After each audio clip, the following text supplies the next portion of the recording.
So, hello and welcome to another episode of Becoming Conversations about Psychologically Healthy Leadership. I'm Kate Middleton. I'm a parish priest ordained in the Anglican Church based down in Brighton. And I'm also one of the directors of the Mind and Soul Foundation. We're an organisation that's passionate about mental and emotional health and well-being. And I'm a psychologist by background before I moved into the church. And I'm joined, of course, today by my co-host, Justin Humphreys. Hey, Justin. Hey, Kate. How you doing? Yeah, I'm good. How are you? We are in the sunshine now. We are, and long may it last. But Absolutely. we're really enjoying it, aren't we? And Justin, give us your brief bio for people who are joining us for the first time this week. So I'm Chief Executive and Head of Safeguarding Development at the independent Christian safeguarding charity 318. So we've been around since about 1977, providing support in a range of different ways to encourage, equip and empower largely Christian settings to create safer places. So we're supporting in excess of 10,000 organisations currently. My background is actually in social work. So children and families social work, in fact, and leadership in a variety of different spaces over the past 30 years. So, yeah. Brilliant. And so how's your week been, Justin? Where are you at? We've been doing a lot of the conference circuit recently, haven't we? We're moving into the summer months, starting to get our conference shoes on. Lots of time spent on trains. I spent a long time yesterday on a train where the aircon had broken. I don't think I've ever been so hot in my life, actually. Talk about unhealthy moments. Awful. Yeah, well, we are about to launch into conference season, aren't we? And May is always incredibly busy. So last weekend, so Easter weekend, I took the opportunity to have a bit of a break, to be in the natural environment. So I went and spent the weekend with some good friends up in the Pyrenees Mountains, and it was breathtakingly awesome. It really, really was. And it was good for the soul. And a nice thing to do to take some rest before the busyness of conference season. But we were out there and we were not far from Lourdes. So some of our listeners may be aware of Lourdes being a bit of a Catholic pilgrimage centre. And the day after I had been in Lourdes, we heard the news of Pope Francis passing. And I suspect that had I returned to Lourdes that day, the atmosphere might have been quite different to the one that I found the day before. But we've been reflecting since, haven't we? And you and I were talking a little bit earlier, Kate, about the legacy and the example that Pope Francis has left us, and particularly how he spoke into and modelled something of compassion to us all. Yeah, and it's been, I would say fascinating actually seeing people's response and how something in his life and his leadership model really has caught people's hearts and their minds and also drawn people back into the church. You know, we've talked so much on this pod about people whose experiences of leadership in the church has sometimes put them off or pushed them away. But we've had people come into church just this last weekend because something about what they've been hearing, some of the stories and the quotes that they've heard on the news and certainly reflecting around his funeral and everything, that it has awoken something in them and drawn them back into church. And it's definitely made me think of the impact that we do have as leaders, a good leader, because we model something of the Lord. Yeah. And it has a big impact on people, doesn't it? Yeah. Yeah, it really does. And, you know, I think particularly his humility, the way that he made time for people. And I know that you were particularly struck by some of his words. I mean, weren't you? Some of the quotes that you read, I mean, it's obviously just a man of such great wisdom. But I love his reflections on the call that he answered in stepping into that position. And I was reading some of his reflections on how people can become caught up in the pursuit of power and greatness. But his focus always being on Jesus' teaching that true power is found in service, in caring for the vulnerable. It's a wonderful quote. He says, Jesus teaches us that true power does not lie in the dominion of the strongest, but in the care for the weakest. True power is taking care of the weakest. And that's really made me reflect and around some of the conversations we've been having about the tensions that we carry, the things that can draw us around what is the most important part of our calling. And that's a powerful and inspirational model there. Yeah, yeah, indeed. That draws us, well, a little bit into today's conversation, therefore, where we are going to reflect a little more. And we are joined, of course, by another guest. So we are really thrilled to have with us Joanna Collicutt, who I will allow to do her own little intro in a minute. But Joanna is a chartered clinical psychologist. She's also a registered specialist neuropsychologist and an ordained priest in the Anglican Church, so serving as an associate priest in Oxfordshire. And she's also an honorary canon of Christ Church Cathedral in Oxford. She has a broad range of interests and expertise. I could list all of them, but that would take a while.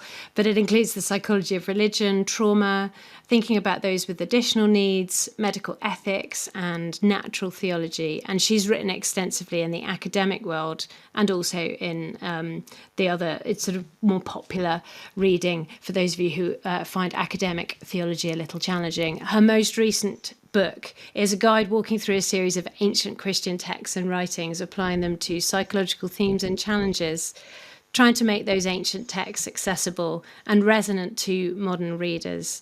It's a really beautiful book. And I've also really enjoyed rereading a book I had on my shelf, one of Joanna's older books, which is Jesus and the Gospel Women, in preparation for this chat. It's another book that I would thoroughly recommend. But Joanna, thank you so much for taking the time to join us. And I'd love to start by giving you the opportunity to introduce yourself and perhaps to share a little bit about your own journey into leadership and the church and the context in which you're leading now.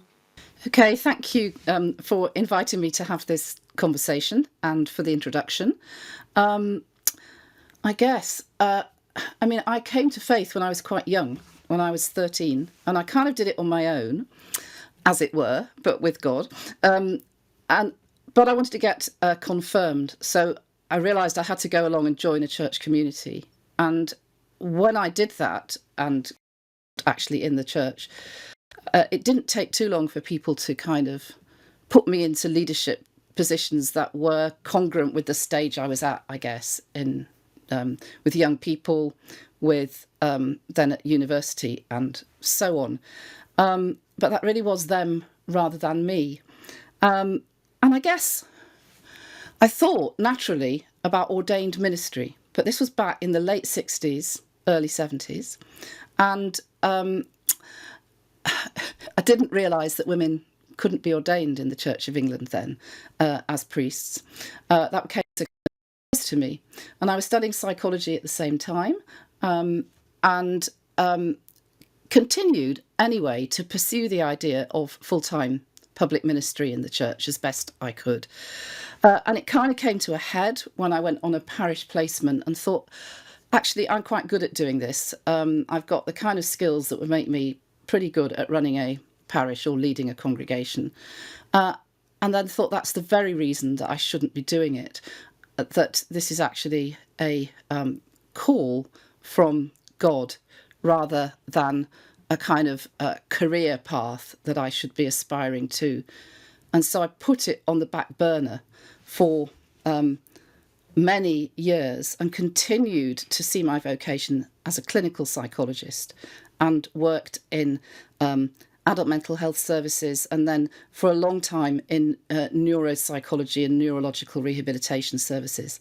And it was only in the late 40s when I decided to do an intensive period study of theology that I came back to thinking about ordained ministry. And that was really, again, because other people just kept telling me I should be doing it. And so finally, having first felt the call to ordained ministry when I was about 14, finally got ordained when I was in my early 50s. So it was a very long journey.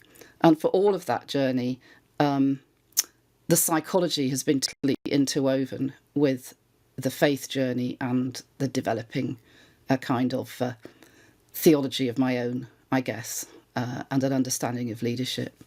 But what I would say is that I think I probably could have described myself as a leader in my role in the health service. I had quite a senior clinical position. I've never really felt like a leader in my ministerial role. It's felt more of being a kind of influencer with a small I, I guess, apart from one or two occasions when I've needed to step into leadership. It's felt much more team-based, my actual Christian ministry. That's interesting, Joanna. Do you think that that's a feature of the tradition or the context that you lead? I think perhaps I've been attracted to a context where that sort of pattern of ministry has developed.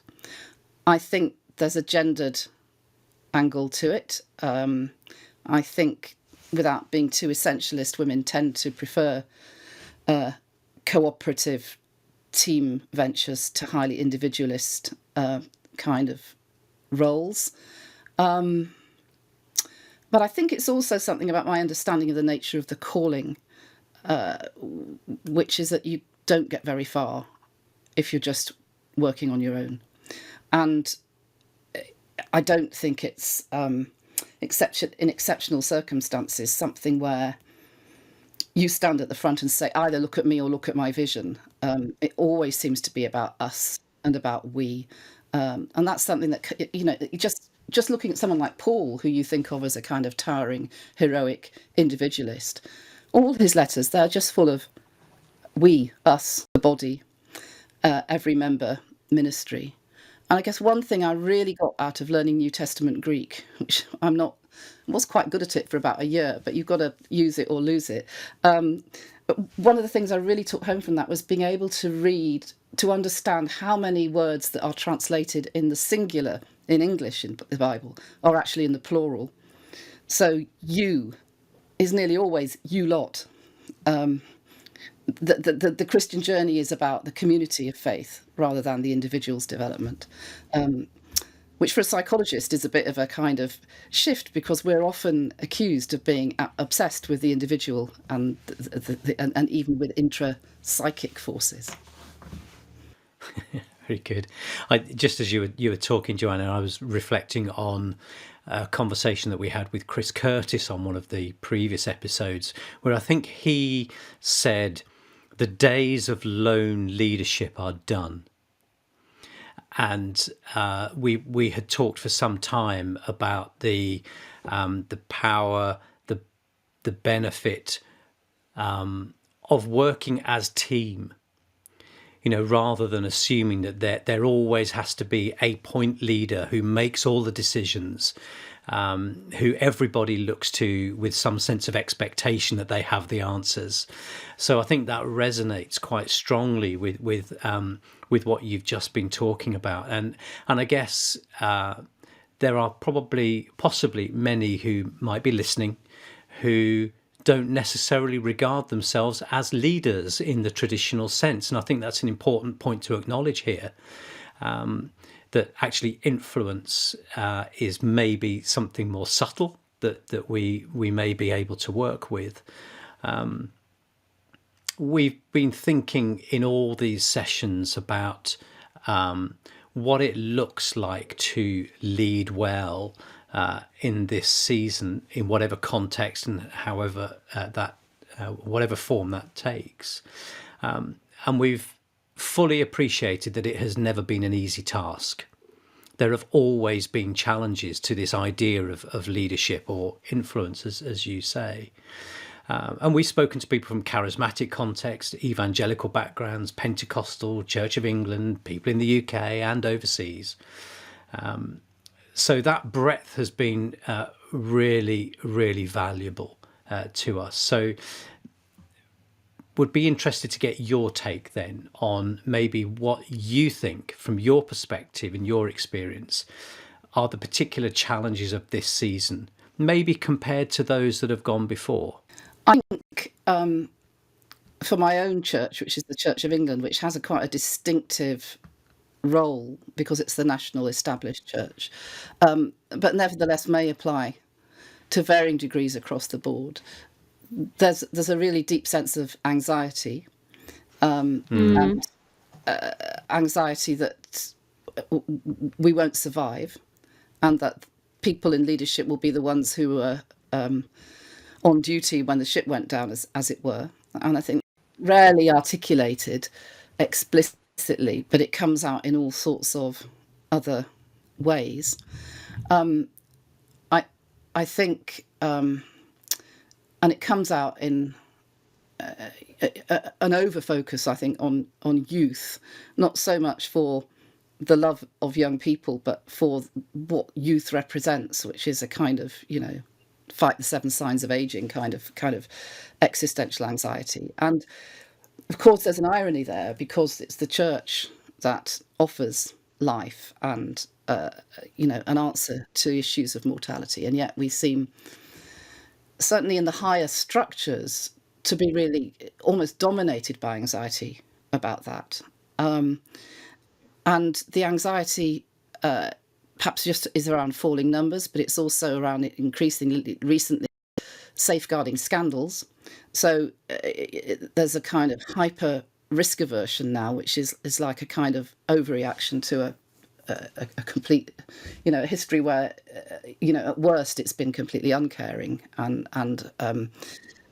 there's been a kind of cavalier attitude, and that anxiety shows itself in all sorts of ways, but trying to chase numbers, which isn't bad in itself, but it depends what place that's coming from. And Rowan Williams wrote an article recently on the death of Pope Francis, about what it is young people are actually looking for in the church, or the church is. And he was saying, what we've tended to do is to try and get people in, not just young people, but get people in through offering them a kind of Christianity light, something that's shallow and appealing. And we've kind of underestimated the needs of people and their capacity for seriousness, their capacity to tolerate things that they don't fully understand, but that they can see has an authentic heart. And I think you really saw that with Pope Francis. Many of those people who were so taken with him didn't get all the stuff that went with him in terms of his Catholic theology and the liturgy and so on. But they didn't rubbish it either. They saw it as a kind of doorway to something bigger. And I think if you want to, offer people hope, which is what we're about, then, my kind of feeling about the bottom line of hope is that things don't have to be the way they are, is the message you need to get over to people. And that's Christ's message. They don't have to be as they are. And you don't need to tell them how they should be. You just need to indicate that there is another story to be told. And it's for them then to get into that story in deeper depth, and for us to walk that way with them.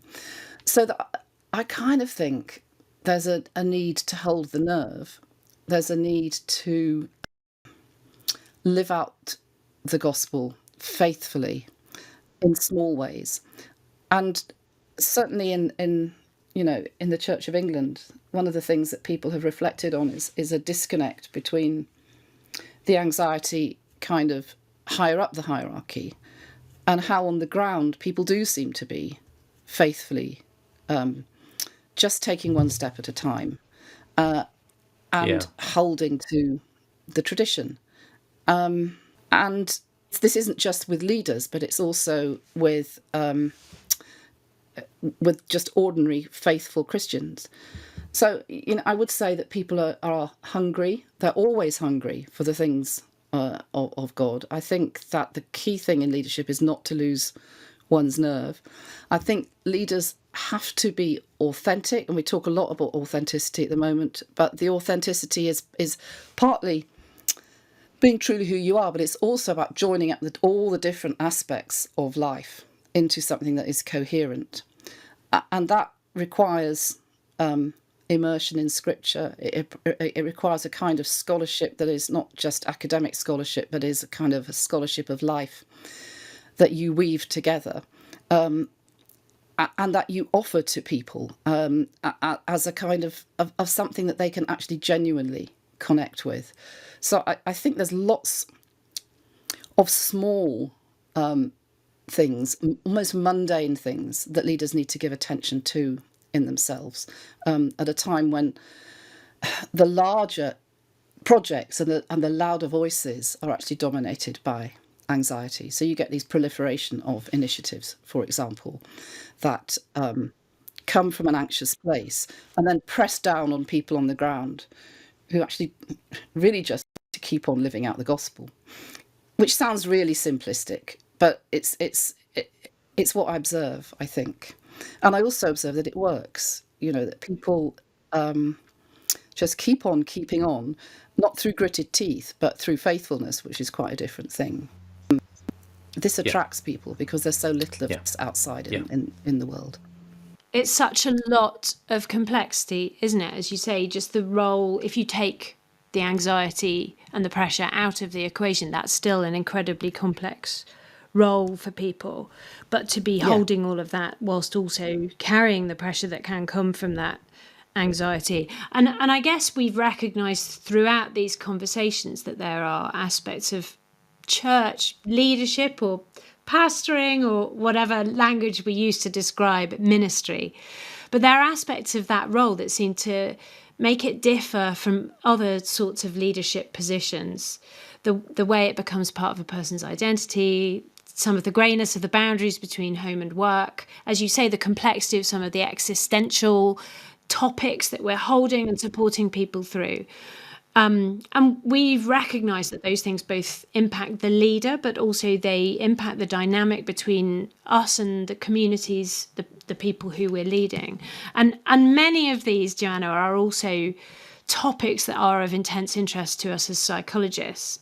So I'm fascinated as someone who is both a psychologist and a priest. I wonder, what are the aspects of that priestly ministry role within the church that you would most want people to become aware of if they didn't have that twin expertise that you have, and why? What do you think are the things that are most unique about this position that we hold?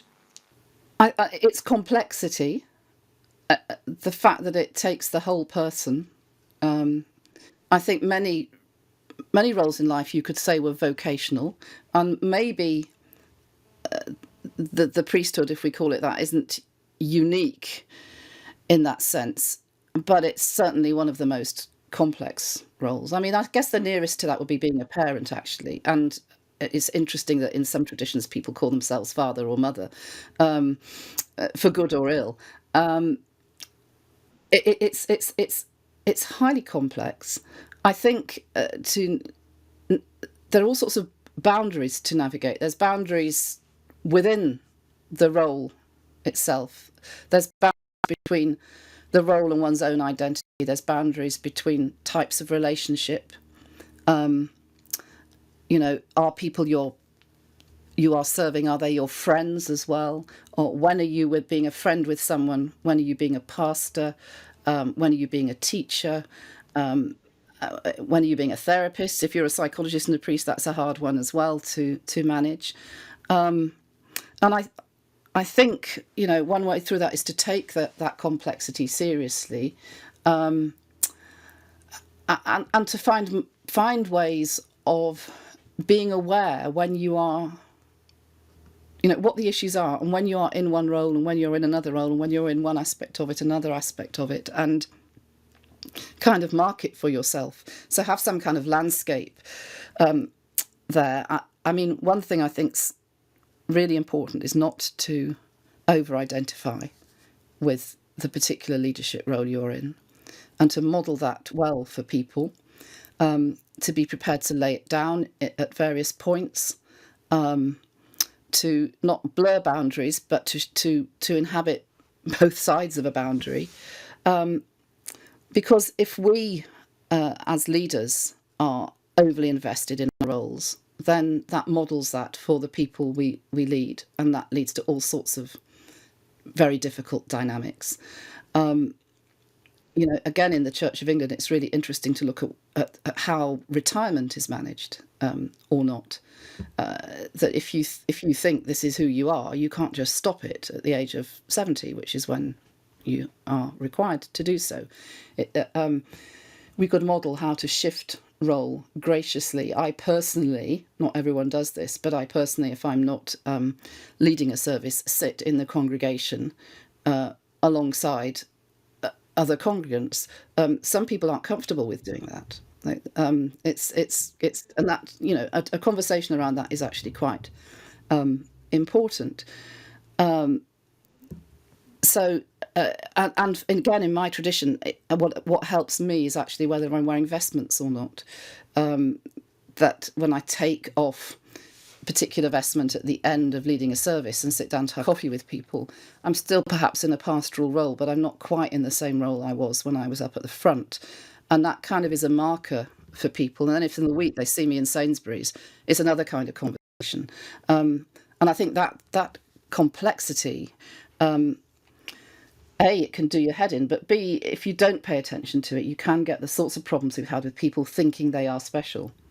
And I think, you know, one of the things I often reflect on is that in Jesus' ministry, it begins with his baptism, where he's told he's special because the heavens open and his Father tells him he is. And then the very next thing that happens is he goes into the wilderness and he has to wrestle with the kind of narcissistic dark side of being special. And the fact that that's there, you know, right at the beginning of his ministry is a kind of, why is it there? It's kind of warning for those of us who follow that as soon as you step into a place where you are, you have a leadership role where in some sense you think you are special, and often you're told you are special, that there's a kind of discourse of humility around. You're almost in danger, almost immediately, of falling. And so you have to intentionally, I think, put things in place to manage that. Yeah. That's interesting, and I'm intrigued by your mention of sort of vestments and what we're wearing as sometimes a marker of which role we're holding, because I've moved across from a tradition that wouldn't use those at all to now being Anglican ordained myself, and I have found that really helpful actually. And I'm currently in a tradition within the Anglican Church that very often wouldn't wear the collars or the vestments, but I actually do find them very helpful, and I've found people's response to them on the whole has also been positive, because it's that mark of, I want to say, authenticity. It helps create an understanding of who I am in that conversation in that moment as well. And I think sometimes these things can be helpful ways of simplifying some of that complexity that we're holding. I think, I mean, I'm quite fond of vestments, certainly in the rural communities where I work, because they don't belong to me, they belong to the community. They've been handed down across generations. They might have been repaired by people in that community. They are lent to me while I am there. And if it's not me and it's somebody else leading the service, they'll wear the same thing. So there's a kind of they mark actually the fact that it's not just about me, but it's about the whole people of God who are gathered. And they also mark the fact that the person who's wearing them could be me or it could be somebody else, and it doesn't matter too much. And you know, I've had times when people have said to me, oh, I came for communion and the priest did this, and then they said, oh, was it you or was it somebody else? I can't quite remember which one of you it was, but whoever it was did this. And I think that's a really good sign when in fact they haven't even noticed that it was Joanna or Mark or somebody. They have, that somehow you have not got in the way, your personality has not got in the way. Having said that, of course, we know that as with everything in church tradition, we can misuse it and it can just turn into me. But I think sometimes in the desire or in the awareness of that danger, we might have missed the real benefits of those aspects of church life in managing some of these complexities. Yes, and it's interesting. I love your phrase, the dark side of being special. And I think in the same way that those robes, those vestments can be a really useful redirection away from a person towards a role or the purpose of that person is fulfilling in a service or in a sacramental moment.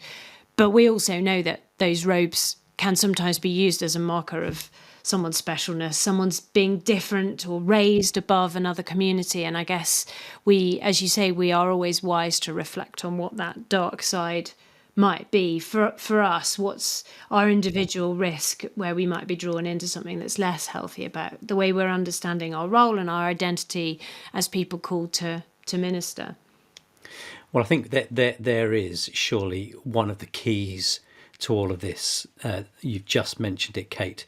The extent to which we're able to reflect on those complexities, acknowledging our dark sides, acknowledging the different ways in which we may be viewed, the roles that may be given to us implicitly by other people that we don't necessarily want for ourselves. But it's so easy to fall into the trap of responding to that in ways that aren't always healthy.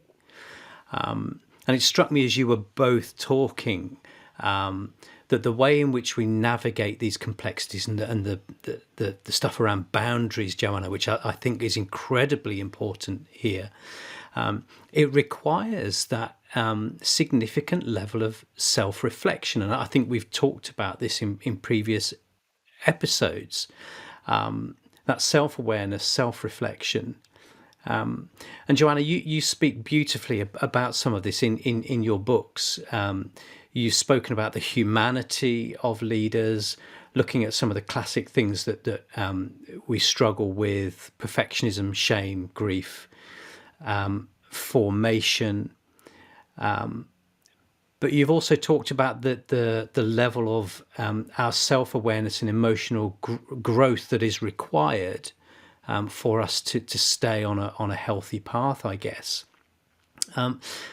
It just strikes me it's incredibly important to understand how leaders navigate well in a life and a role and a calling, which has all of these things that we've been talking about, and do that well through such complexity.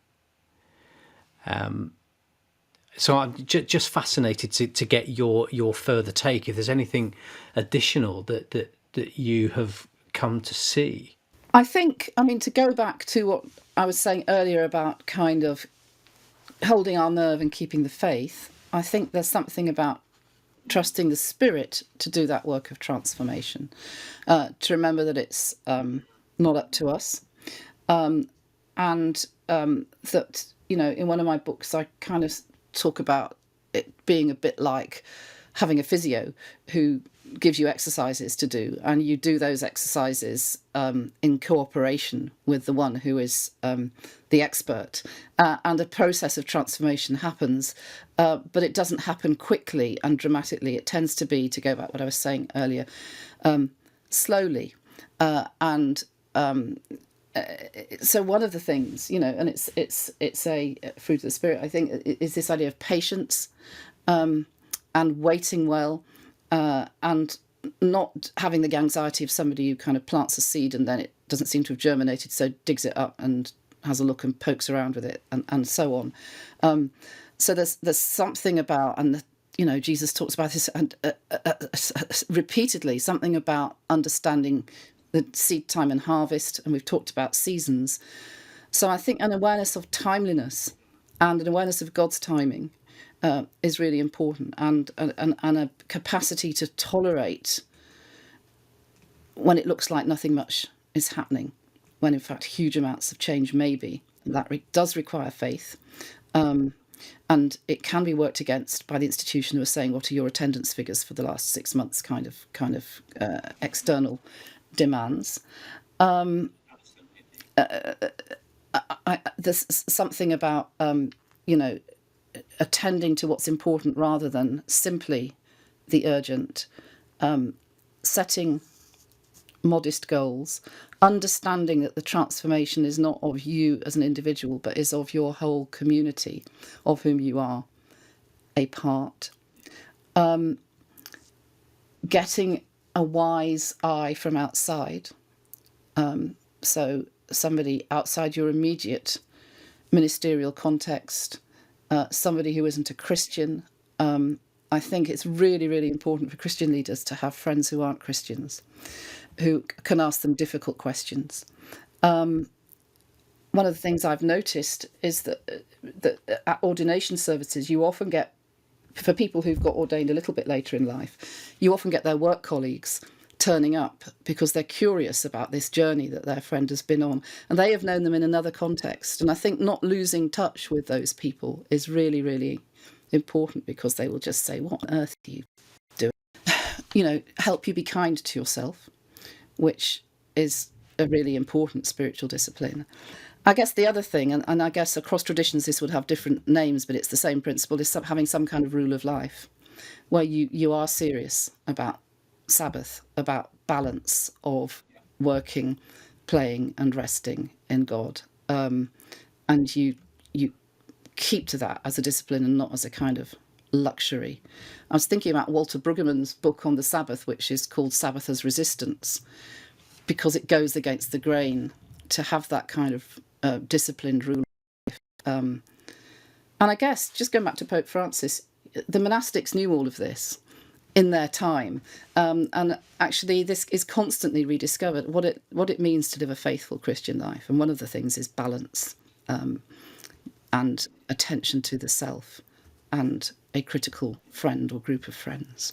It's interesting, though, what you say about seasons, Joanna. And I was thinking yesterday, speaking at a conference around a lot of these sorts of topics that we've been discussing on the pod, and talking to leaders about the challenges of leadership in this season, and perhaps just becoming so aware in all of the different contexts in which I speak, and the places that I'm drawn into, that there is this sense of a season of change and of challenge for the church, particularly perhaps in some traditions. As you say, just holding the pressure and the anxiety around some of the things that we're recognising about perhaps some leadership patterns that haven't been healthy, some things we've been drawn into that may need to change. It just struck me, turning up as a speaker to talk about these topics, I don't feel like I'm creating a lot of fun space for people. This is not a fun talk to come to when you come to listen to me talking about the challenges of leadership in this time, and the call for us to recognise responsibility, to be self-aware, to self-reflect, to dig into some of this. And doing that in a season where we're actually also already quite anxious and feeling under loads of pressure, as you say, Joanna, just haunted by the targets and the reporting that we need to do. It's not easy, is it? And how does that anxiety, which I do feel around leaders at the moment, how does that influence our ability to self-reflect well? Well, I think we can introject it, can't we, if it's around us? I mean, I think there are some, if you're a cognitive therapist, there's some kind of core assumptions that perhaps need to be chipped away at. One of which is that Christian ministry is a career, and that you could pass or fail in some sense, or will be judged on how well you've done. And it isn't. And it's easy for people like me to say, who've had another career, because now I'm just playing, as it were, being a minister. I think if it's been your whole life, then these are issues around worth, I suppose. But I also think that the balance is not simply between work and rest, or resting enough so you can work some more, in a functionalist way, but there has to be play in there. There has to be joy, and if your ministry is not giving you joy, then there is something wrong. It shouldn't give you joy all the time, but if it's not giving you, and the joy will be around the things that light you up, and the things that those kind of creative things, or like Justin was talking about, being in nature and beauty. And I've certainly seen this with students that are training for ministry, that we can suck that out even before they get into ministry. And that actually, if you just give people a little bit of opportunity for joy and for play, and to share the things that give them joy. So I tend to come at this through the lens of the psychological concept of flow. What is it that gives you flow? And for most people, it'll either be something like the creative arts, or sport, or just beauty. If that can be part of, what does it mean to be a successful minister, what does this mean to meet the challenges of ministry, then those sessions that you do will be perhaps a bit more fun. And so part of the rule of life is to have fun, is to include intentional fun, and that should spill out into our communities and the way we do worship, and also a respect that one person's way of having fun may not necessarily be another person's way of having fun, and to listen well to each other as to what it is that is fun. I love that reminder to find joy. And it is true that sometimes the conversations that we're having around ministry, and this podcast, I'm afraid, is probably a little bit one of an example of that. It's very heavy stuff, and trying to balance that with joy and fun. It's harder though, isn't it, to find flow when you're anxious and tense, Joanna? Flow, we should probably explain, because we've jumped into a bit of psychological jargon there. It's the moments when you're sort of in the zone, you're fully invested and focused in a task that you're doing, and it's those moments where you lose track of time because you're just really enjoying something, isn't it? That's probably a good way of describing it. But it's hard to get into that state when our mind is sort of hypervigilant, when we're anxious, when we're feeling stressed, when we're aware of lots of lists of tasks and challenges, things that we have to do.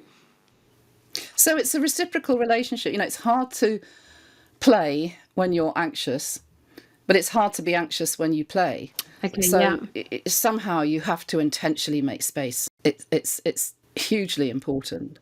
And that would include eating, actually, as well. That holds for eating, and the anxiety and the playfulness all interconnect with a deep sense of security or insecurity, which comes back to this thing about trusting the Spirit who allows us to cry Abba. The attention really, I think, needs to be given at a spiritual level to knowing that you're unconditionally loved by your heavenly caregiver. And a lot of this external stuff that assaults us in ministry chips away at that. And if you start to feel it's conditional, it's all conditional approval on basis of performance, or works of the law, as Paul would call them, then you can't be authentic, because none of us is perfect and none of us meets those targets. And so that's when you start pretending. And that's a kind of the beginning of the end, really, in ministry. Because the sheer effort of keeping up a pretense, never mind the kind of dissonance between who you feel you are and the message you're giving out from the front, is really destructive. And it doesn't give other people permission to be honest either. So they kind of model off you that it's not safe to be yourself. Yeah, absolutely. But I guess if we're honest, buying into the lie that we can be perfect is something that we possibly all encounter at some point. And of course, the performance culture that we often see, that we've spoken about in other episodes, plays directly against that sense of patience that you were talking about, Joanna. That everything has to be perfect, everything has to be now, the numbers have to be met, the success measures need to be identified and recognised in some shape or form. And they are all, as you say, taking us in one direction, and it's not a great one. We hope you're enjoying this conversation on healthy leadership. If you're interested in more content like this, why not subscribe to My SH Plus for access to over 12,000 talks from a range of speakers to help you develop as a leader and grow in your faith. There are thousands of talks from previous years at Spring Harvest, alongside other Christian events. You can try before you subscribe and find out more at myshplus.org. It's interesting. One of the reflections that I have at the moment when I come out of speaking on a topic that, as I say, sometimes is challenging for people to hear, and I can get anxious about how have I gone down, how have people responded to that, did I do it well, all of the things we've been talking about. But I was saying to myself, literally on the train coming home yesterday, do I feel like I did what the Lord called me to do today? I do. And at the end of the day, that is what I'm there to do. And it's hard to separate that from our human anxieties and our desire to be liked and all of those other things that we've talked about. But at the end of the day, that is what it comes down to. And that's a different role that we carry as people in ministry. Yeah, I would say I'm not obsessed with vestments and I don't wear them all the time, but that's also something I found helpful, that sometimes I feel if somebody doesn't like what I'm saying, but I feel God has given me this message, if I'm wearing a chasuble or something, I, I feel less that they don't like me personally and less wound up about that. And there feels that I feel kind of clothed, as it were. And of course that's dangerous because you can just say stuff from the front that you think people should hear, which is actually abusive. So you have to be really careful with managing it. But again, it's this reflection on, do I need them to like me? Well, we all need that a bit. But it has to be placed at God's disposal because we're, doing his work or joining with him in his work. I think the other thing, apart from the pretense that we internalize with anxiety, is denial.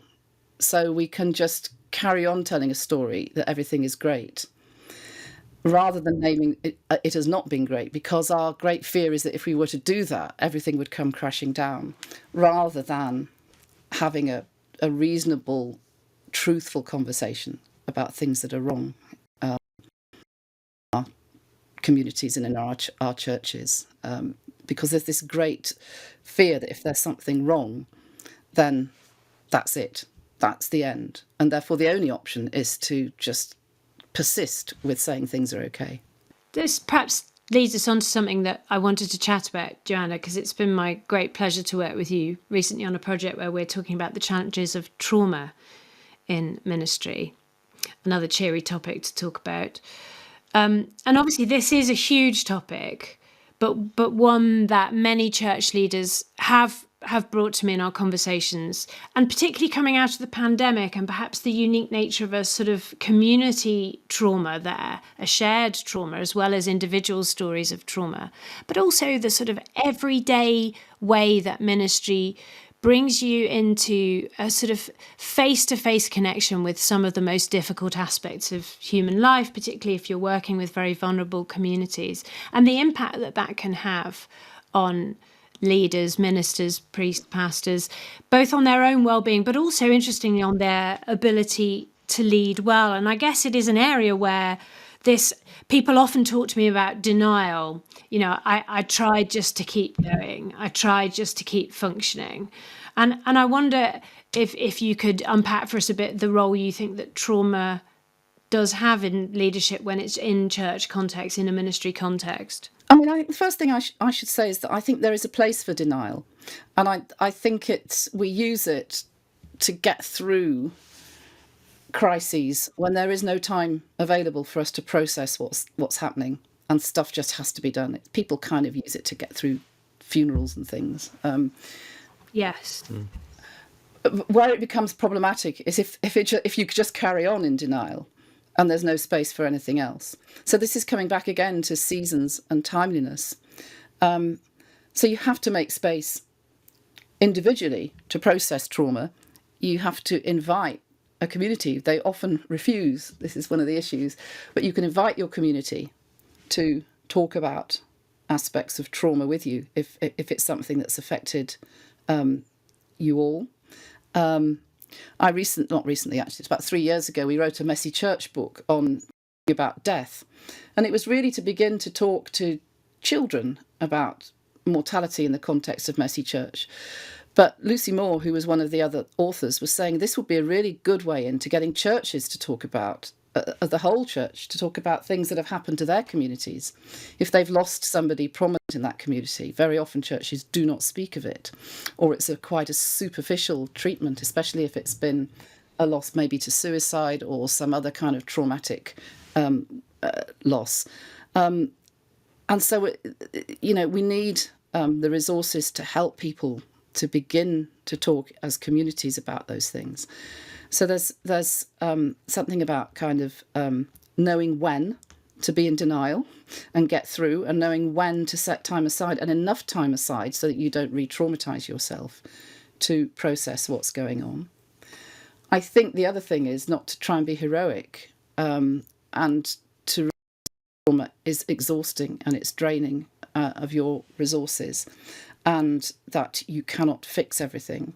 There's somebody I used to work with who had this phrase which I just love, which is, there is a redeemer and it's not you. So you can contribute to God's saving work in the world, but you cannot save the world. And even Jesus himself didn't heal every single person in Galilee and Judea. He was pressed on by crowds, and he had to take periods of rest. He had to escape in a boat. In another book I wrote on medical ethics quite a long time ago, and this wasn't for Christians, but I used the story of the Good Samaritan, and I kind of said, well, the Good Samaritan is a really good model if you have only one patient with a head injury. But if you have a waiting list with 30 patients on, who do you attend to first? That story doesn't actually engage with the fact that you may have a problem that exceeds your resources. And so just accepting that this is all going to be the case, that we cannot fix everything and it's not our job to fix everything, and to, take care of our own capacity to heal others by not overstretching ourselves in response to trauma is really important. And my kind of watchword, actually, for the Christian life in general, I think, is what Jesus said about the woman who anointed him, which is that she did what she could. She used what she had, and she did what she could in a situation that she could not fix. She could stop Jesus going to the cross. She anointed his body in preparation with what she had at her disposal. And I just think those kind of insights will help us manage our tendency. Because the big problem is, we talked at the beginning about the need for teamwork and collaborative working in churches, but the sorts of people who tend to be attracted to leadership roles are individualists, and they're attracted to that heroic narrative. It comes naturally to them. So you have to, or us, we're always having to work against the grain in order to manage those tendencies. That's so lovely, and I think what you're describing, Joanna, the woman who anointed Jesus' feet, that was a hugely empathetic thing for her to do, and I think that leads us in very nicely to what we wanted to talk to you about in relation to empathy and compassion, and how we are with both those things. So in a season, we've mentioned that a lot, where so much seems to be challenging, so much seems to be going wrong, so much suffering is being caused in so many different ways. The balance that has to be struck between the empathy that we feel for those around us and the degree to which we are driven forward to meet the challenges we see via that compassion being a verb, knowing the boundaries between those things and holding them safely and healthily, I guess, has got to be one of the key challenges that we face these days. So how do we do that? How do we manage this this sense of empathy and compassion without it becoming overwhelmingly burdensome on ourselves? I guess, I mean, it's true that compassion is a something that is full of affect, that it's action that is driven by very strong feeling. I don't think, this is just my kind of take on it, that all our work for the kingdom necessarily has to be fully affect laden. I think there's a lot to be said for coming back to the monastic idea again, of habitus again, of just doing good. And sometimes your doing good is a reaction to need that is deeply felt. sometimes you just have to do stuff. And I think, for example, when praying for people in distress, sometimes we're very moved, we're moved to tears. Other times, it's just going through a list.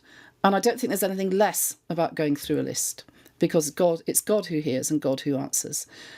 And I think one shouldn't beat oneself up if the feelings start to dry up, because that's the nature of human feelings. It's not the nature of divine compassion, but it's the nature of our emotionality.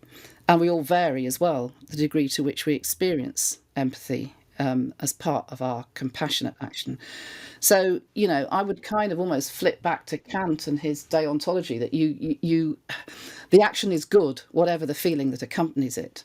And, being feelingless is not a good thing. But actually, it's the action that's important. The fact that people are fed, are prayed for, are housed, are cared for, even if some of the feelings have not gone with that.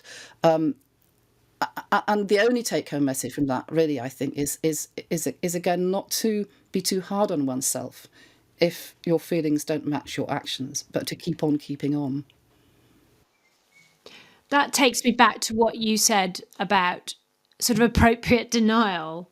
And I think it's something that probably some people more than others might worry about. So coming from a clinical background myself, as well as a psychologist, I'm aware of sometimes being intentionally a little bit emotionally detached from situations that I'm working with. And that certainly helps me carry some of the burden when things are particularly challenging. But I think people worry a lot about that level of detachment. Are we supposed to be emotionally involved all the time? And if we're not, is that problematic? Are we failing somehow in what we're doing? But I think what you're encouraging there is to try not to overthink that. Sometimes that taking a step back emotionally is actually an important part of what enables us to do the caring that we do.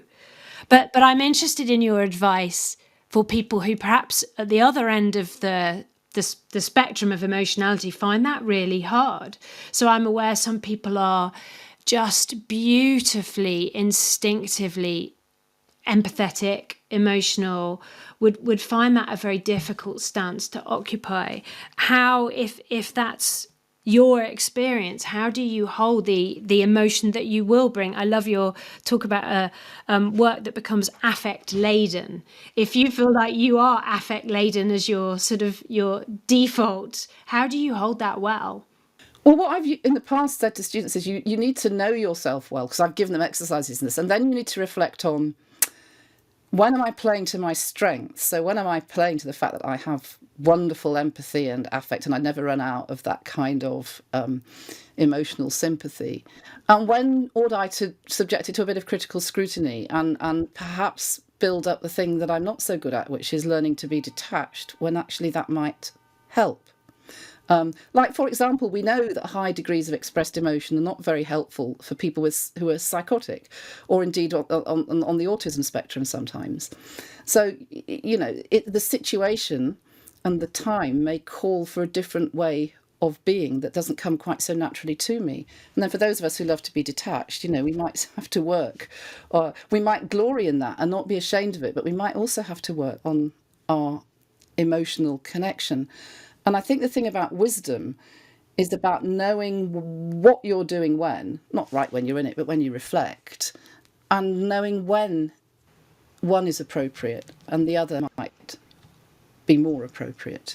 So when to be very emotional, either for the situation or for where you are in your particular psychology or your life journey or your faith.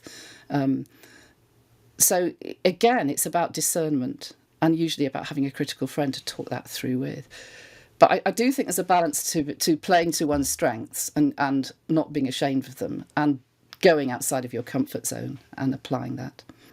And that's what we've talked about a lot, I guess, that self-awareness, but also being able to reflect on yourself without becoming overly critical. And I guess when we talk about compassion and empathy, most people would immediately think about how it affects our reactions to others. But that ability to connect with our own needs, our own insecurities, the the things we're good at, but also the things that might be personal weaknesses, to do that gently and kindly. That is an important skill, isn't it? And I wonder if you can talk a little bit about self-compassion. Why is that such an important skill for leaders? Jesus' summary of the law is first of all about loving God, and then about loving your neighbour as yourself. So there's a kind of triangle in there. There's God, neighbour and self, all of whom need to be loved. And self and neighbour are in there because we are made in the image of God. And there's something about loving the Christ who is at work in yourself that's important. But a few years ago, a group of us, Kate knows this, wrote a book on mindfulness and Christianity. And self-compassion is a big part of mindfulness. Often they use the word kindness, I think, more. And it comes back to that sense of security and what drives the ability to be authentic, that you can be kind to yourself if you trust that the gaze of the one who ultimately judges you is also kind. So in a sense, being kind to yourself reflects God's gaze. And we'll have different theologies as to how that works out, but it's a way of understanding how we are justified in Christ, as well as the fact that God loves us because God created us and gave his life for us. And in a practical sense, I know it's a bit cheesy, but it is a bit like, you have to take the oxygen first before you give the oxygen mask to a baby on a flight, because you'll be dead or unconscious and not able to help that child. So you tend to yourself to enable you to tend better to others, but not in a functionalist way, not in this self-punitive way, which is I've got to look after myself in order that I can be deployed better. It's a much more organic thing that in tending to yourself, you naturally are freed up because you're fitter to attend to other people in the way that the oxygen mask does it. And that's why, to come back to the Eucharist, people do this differently, but before I give it to other people, because I want to model the fact that I need it. And then out of my own need, I will share it with them. Some people do it the other way, but to me, it's a bit like that oxygen mask. I'm taking a gulp and then I'll pass it on to you.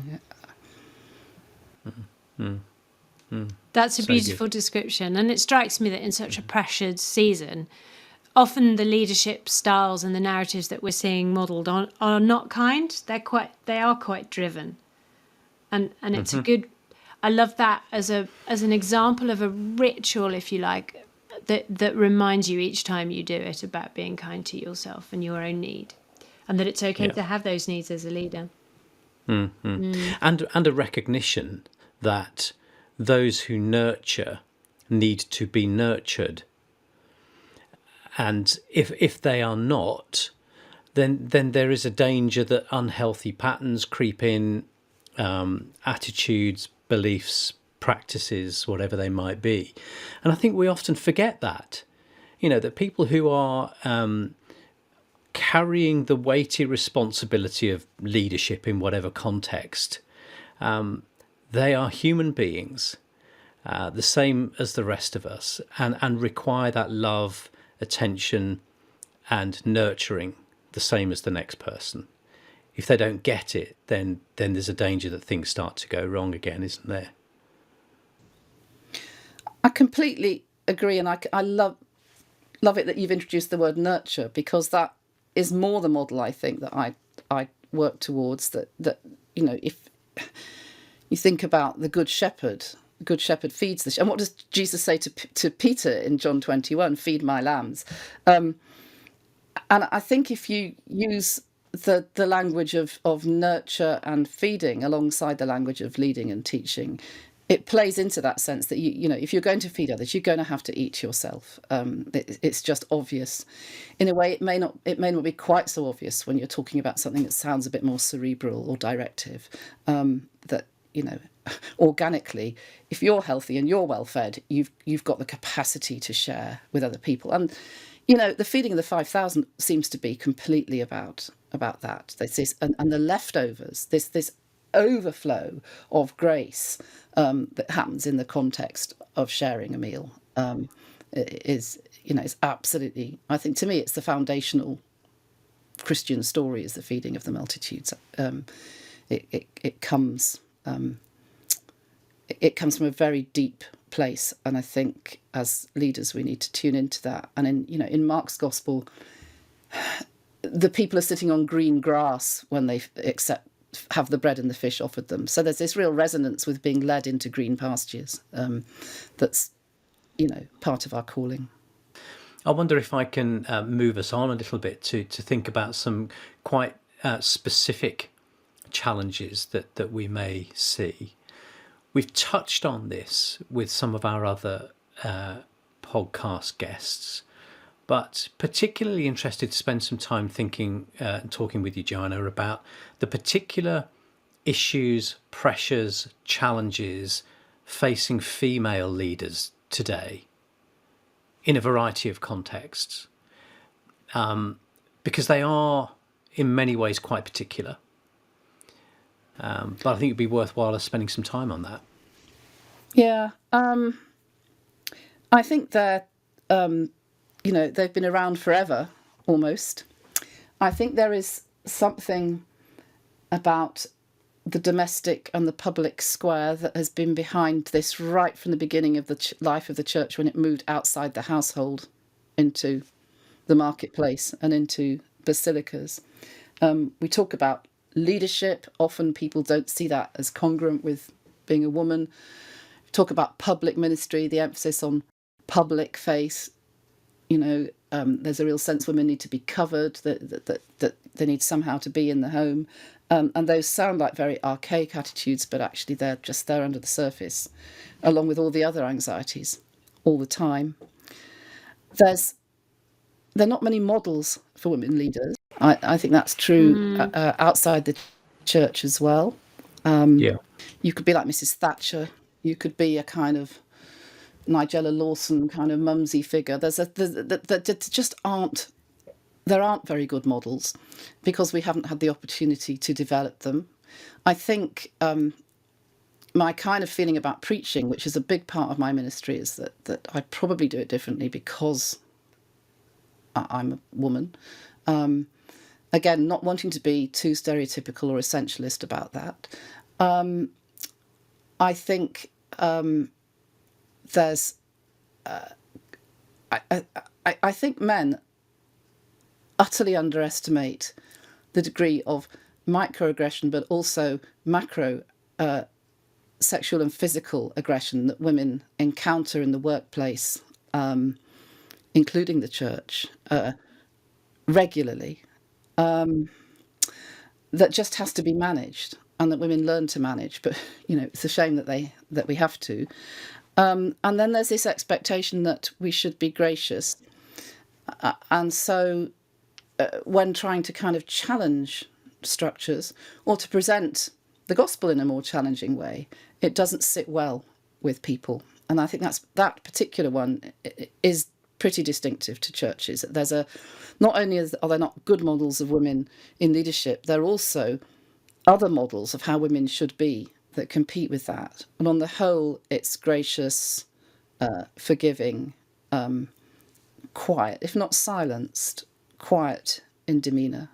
And all of that is just stuff that is around all the time that people manage in different ways. And I think also with women there's much more of a focus on appearance, which is again why chasubles are good. There was years ago in the Fast show, there was this recurring thing about, does my bum look big in this? And one of them was a woman priest wearing a chasuble. Finally felt she was covered up. But all of these things make I think that sometimes it's a kind of exciting challenge. Actually, it's not just misery.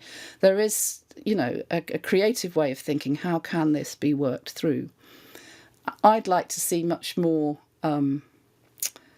emphasis on Mary Magdalene as the apostle to the apostles in informing all of this. I'd like to see less emphasis on Mary Magdalene as a reformed prostitute narrative, which you still hear again and again and again. And the older book that I wrote back in 2009 on gospel women, one of the things it was doing, and I'm not the only person to do this by any means, is just to notice how in the Gospels there are loads of women who could give us models for leadership. And it's very diverse. There's no one good way. And the diversity of that, is our hope, really. But and it would be good if people preached from women role models, not simply Peter and Paul, as it were. And I think what you've said there that's really powerful is the combination of there not being lots of a good diversity of positive models for women in leadership, but also where there are expectations that then become unhelpful. So I think certainly I would resonate with what you're talking about, that expectation to be graceful, to be gentle in terms of how you come across, even to be vulnerable in a way that people find it quite threatening if that's not your natural demeanor, and the criticism and critique that people can take. And I think you mentioned there a very important term you talked about microaggressions, and we've talked about trauma, and our minds immediately go to the sort of big T traumatic events. But I think what you're recognizing there, that sometimes, and this is particularly perhaps a challenge for women in leadership, but it will also be a challenge to other people listening for other reasons. When there are those micro trauma, the micro criticisms, the little things that people, to be honest, often say to me, "Oh, you're overreacting. You need to let it go." but I think we do need to recognise that it does have an impact on us, doesn't it? And I do think there is a differential call to let it go, that somehow women seem to be asked to do that more than men seem to be asked to do. That's my own perception. I don't have any data on that, but it feels like a repeated, you've made these advances. Would you stop banging on about what else you want? Let it go. It's not valid to make demands, because we don't do that as Christians, especially as Christian women. And of course we internalise that ourselves, because what we tend to do then is go, oh yeah, I shouldn't have said that, or I shouldn't have done that, or maybe I should let it go, very readily. Yes, and our need to be kind to ourselves in how we respond to those things. And I wonder, for leaders who are experiencing a lot of microaggression or criticism, it's a conversation that comes up a lot. How do we show ourselves self-compassion in how we respond to those things? I think we need allies. And friends, so not just critical friends, but friends who will encourage us to be self-compassionate as well, who will literally encourage, because I think we need to have the courage to...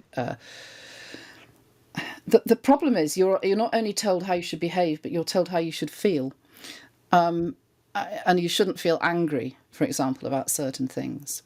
And again, some of those norms are to do with stereotypes of what women should be like, but some of them are to do with managing typical uncontrolled emotion in men. And it's kind of different. Uncontrolled anger in men is not the same as women being angry about injustices, or problematic uncontrolled anger in men is not necessarily problematic in other contexts. And so you need people to help you reflect. Am I being unreasonable? Or actually, is the system crushing me?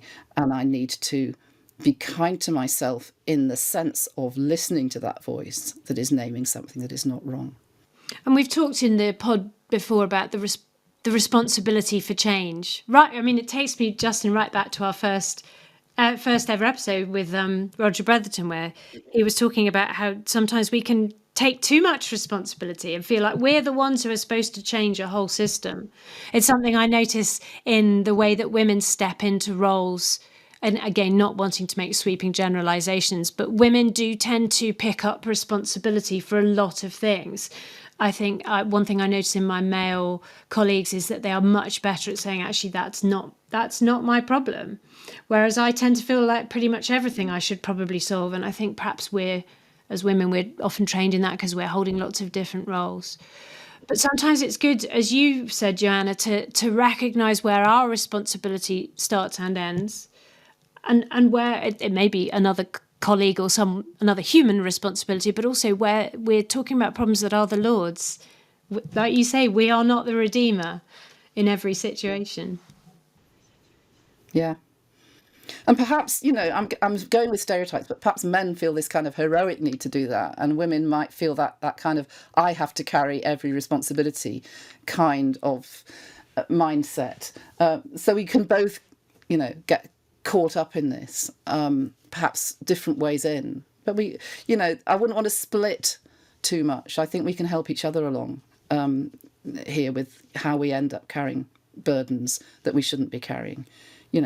Go back to Galatians, you bear each other's burdens, really. That's the whole point of fulfilling the law. And that's why diversity in leadership is so important, isn't it? That we are representing well the breadth of how beautifully different we all are. Yeah. Justin, we should move on to our final 3 questions, shouldn't we? We should, really. We should.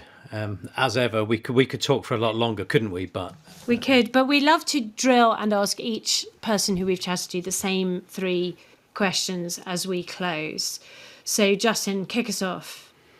Okay, so quick fire, or as quick as we can make Semi-quick. it. So, Joanna, what one thing do you think needs to change in our church cultures that will make the biggest difference? I think I've talked a lot about anxiety. I think we need to trust God to be God, to trust the gospel we proclaim, and to risk it. And I just don't think we have that. So something about trusting God to be God, that would be hugely liberating for us all. And the trusting in part relates to the things about patience that we talked about earlier. But it's also about a bit of a lightness of touch that we all could do with. I'm very struck by Philippians chapter 2 about Jesus not grasping onto his divine status. And there's something about us being asked not to be grasping. So I would say embracing a lightness of touch that trusts God to be God. Fantastic. And I wonder if there's a practice or a rhythm that you stick to yourself or you would recommend to others that keeps you healthy with the challenges of ministry. I think I've talked a bit about play. I think humour is really, really important. I think laugh. I used to do this as a therapist as well. People couldn't believe they'd listen outside the consulting room door and hear me laughing with my clients. I think laughter, laughing at yourself, laughing with Jesus in prayer. I don't mean necessarily inane laughter, but it can be. But laughing at the joy and the humour that's there in creation and the gospel, and laughing with the people you serve. It's a wonderful thing to be able to do that, to make people laugh through preaching, but to be able to laugh with and to have people laugh kindly at you. It feeds humility. So, yeah, laughing. Like that. And finally, is there a Bible passage or a story that particularly comes to mind when thinking about the things we've been discussing today? Well, I mentioned Philippians 2, which is really kind of key for me in all sorts of ways, about having the mind of Christ, sitting lightly to things, about placing the ego correctly, so not getting wound up with the self, and conforming to the will of God. So I think I would say the whole of Philippians is a fantastic model for the Christian life and Christian ministry, ending with running the race and the prize and so on. But that hymn of having the mind of Christ, and that really emphasises the Christian community. You have the mind of Christ in order to look at other people and think about their welfare rather than primarily your own welfare. So that would be it for me, I think. Love that. And I'm with you. Philippians 2. Oh, what a great instructive passage. Yeah, I love that passage too. And that there's complexity even in that, isn't it? Some of the tensions and the things that we've talked about, the balance, caring for others, but also yeah. caring for yourself, holding your identity in yourself and your security and how Christ loves you, but also recognizing that call to ministry. You know, that's that great phrase of Paul's, to live is Christ. You know, the overlap of our ministry and our call as part of our identity, part of our recognition of the people we are. This is complex stuff, isn't it? And Joanna, thank you so much. It's been really helpful to have your perspective and to share some of your wisdom today. I'm really grateful for the time that you've given us. And we always just close each session with a moment of prayer. Justin, I wonder if I could get you to do that before we go back to our day. I'd love to. So, Heavenly Father, we just take time to pause. Pause and reflect on the subject of our conversation and the way in which you have infused that, the ways in which you guide us towards what is healthy. Lord, as we have spoken towards the end of the session about what we are told in Philippians 2 about reflecting the humility of Christ, that we would do well to trust God to be God, because you are a God of healing, a God of justice, a God of compassion, a God of mercy. So, Heavenly Father, we think on all those things, and we ask that you would assist us wherever we are, whoever we are, to embody those things as best we can. Lord, that we are taking our steer and our guide from you. Lord, regardless of the challenges that we face, the difficulties that might be in front of us, Lord God, that we know that you see all things. And Heavenly Father, we just give what we have to you. We ask that you would go before us, that you would put your hedge of protection around us. Lord God, that you would stay close to us, as we know that you will. So in all those things that we've considered, Lord, let them rest with us. Fan them into flame, we pray. In your precious name. Amen. Amen.